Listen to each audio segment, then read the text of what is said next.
Bonjour, je m'appelle Arsène, j'ai 28 ans et lundi j'irai en audience pour un procès contre la CPAM à Bobigny pour le remboursement de mes frais de transition. J'ai commencé à prendre des hormones en février 2023. J'ai fait mon changement d'état civil, prénom et mention de genre il y a 1 an. Aujourd'hui j'ai fini de changer tous mes papiers et le mois prochain je vais faire ma mammectomie. J'ai été confronté à la CPAM à partir d'août 2023. À ce moment-là donc j'étais au chômage, j'allais perdre ma mutuelle en novembre 2023. Donc c'est posé la question avec la gynécologue qui me suit de demander une ALD pour avoir le remboursement à 100% de mes frais de transition. C'est un protocole par rapport aux pathologies de longue durée ou à toute condition qui nécessite un soin sur la durée, comme par exemple le traitement hormonaux, c'est à vie, qui permet le remboursement des soins liés à cette pathologie ou à cette condition à 100%. Donc en août on fait cette demande.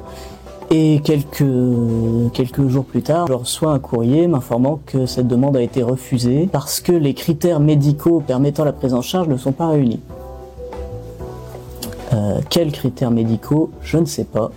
Ça n'est pas précisé. Mon médecin a fait une deuxième demande. J'ai reçu un appel de la CPAM à propos d'autres choses et où j'ai appris un peu comme ça par hasard que ma demande d'ALD avait été acceptée, mais il n'y a eu aucun remboursement sur la période entre mai 2023 et le moment où j'ai effectivement commencé à l'utiliser en juin 2024. Du coup, les frais que j'ai engagés dans le cadre de cette transition qui auraient pu être couverts et qui n'ont pas été couverts. Pour la testostérone, c'est 12 € par mois de produits, plus environ 8 € par mois d'infirmière. Et la mammectomie, c'est 1200 € de dépassement d'honoraires en tout. Psychologiquement, recevoir ce refus de prise en charge, ça a été ça a été assez violent. Ce que j'attends de ce procès, c'est une clarification du protocole par rapport à l'ALD pour les personnes trans, faire appliquer les recommandations qui ont été émises par le défenseur des droits et attirer l'attention sur le fait que même si on fait des progrès et même s'il y a eu ces recommandations, dans les faits, il y a encore un décalage entre ce qui est préconisé et ce qui est appliqué. Et je le fais aussi